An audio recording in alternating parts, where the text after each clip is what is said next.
State minister दोनों भी young है, यकीनन उम्मीदें हमारी ज़्यादा बढ़ जाती है। मैं आपको कुछ बातें बताना चाहता हूँ।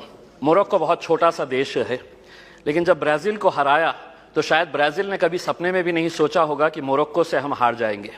मेसी की अर्जेंटीना को जब सऊदी अरब ने हराया तो अर्जेंटीना ने कभी सोचा भी नहीं होगा कि सऊदी अरेबिया हमें इस तरह से हरा सकता है करके। लेकिन ये दोनों टीम्स, चाहे वो मोरक्को हो या सऊदी अरेबिया, जब मैदान में उतरे होंगे, उन्होंने पिछले 5 सालों से लगातार मेहनत कर रहे हैं ये सोचकर कि हम उतरेंगे तो हम जीतेंगे करके। हमें 135 करोड़ की आबादी वाले देश के अंदर हम लोग क्या कर रहे थे उस वक्त? हम टेलीविजन के सामने बैठे हुए थे और हम ताली बजा रहे थे। खिलाड़ी कोई और था मैदान के अंदर, लेकिन हम खुश हो रहे थे कि देखिए कितना अच्छा गेम हो रहा है करके। उसमें हमें अफसोस इस बात का होना चाहिए कि 135 करोड़ की आबादी वाले देश के अंदर हमने 11 फुटबॉल खिलाड़ियों को तैयार नहीं किया।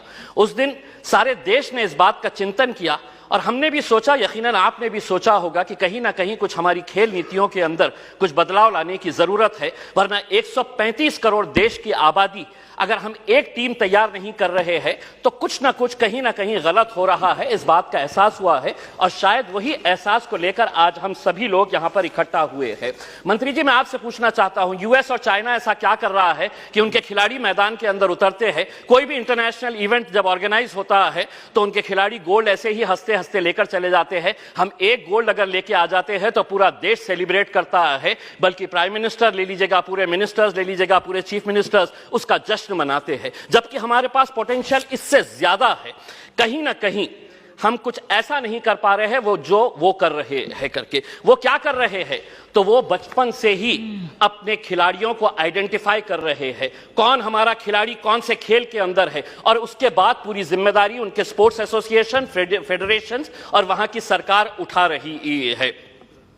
हमें मंत्री जी हमारे शॉर्ट टर्म गोल्स और हमारे लॉन्ग टर्म टारगेट्स क्या होने चाहिए, इसको आइडेंटिफाई करने की जरूरत है। मंत्री जी, मैं आपसे अनुरोध करना चाहूंगा, एक सर्वे करवाइएगा पूरे देश के अंदर कि कितने ऐसे स्कूल्स हैं कि जहां पर स्पोर्ट्स टीचर्स मौजूद है। पूरे देश के अंदर, चाहे वो प्राइवेट स्कूल्स हो या गवर्नमेंट स्कूल्स है, स्पोर्ट्स टीचर्स कितने स्कूल्स के अंदर है। एक सर्वे करवाइएगा कि कितने स्कूल्स के अंदर प्लेग्राउंड्स मौजूद है। एक सर्वे करवाइएगा कि अगर ग्राउंड मौजूद है तो स्कूल के अंदर क्या एक फुटबॉल है, एक क्रिकेट का किट है, एक रेसलिंग का मैट है, क्या वहां पर बास्केटबॉल के लिए कोई सुविधा है। एक सर्वे करवा लीजिएगा पूरे देश के प्राइवेट, और तब आपको पता चलेगा कि हम लोग अगर खेलों के अंदर पीछे है तो इसकी वजह क्या है।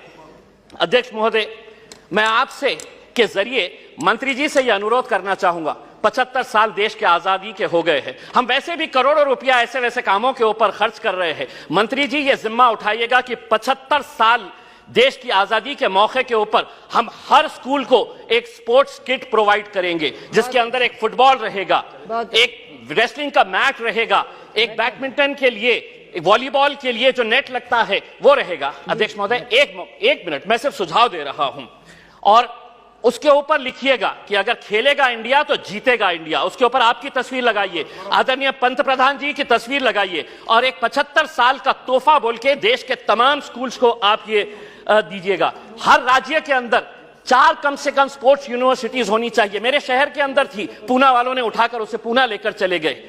हम जमीन ढूंढते रह गए और उन्होंने कहा कि नहीं, हम पूना लेकर चले जाएंगे।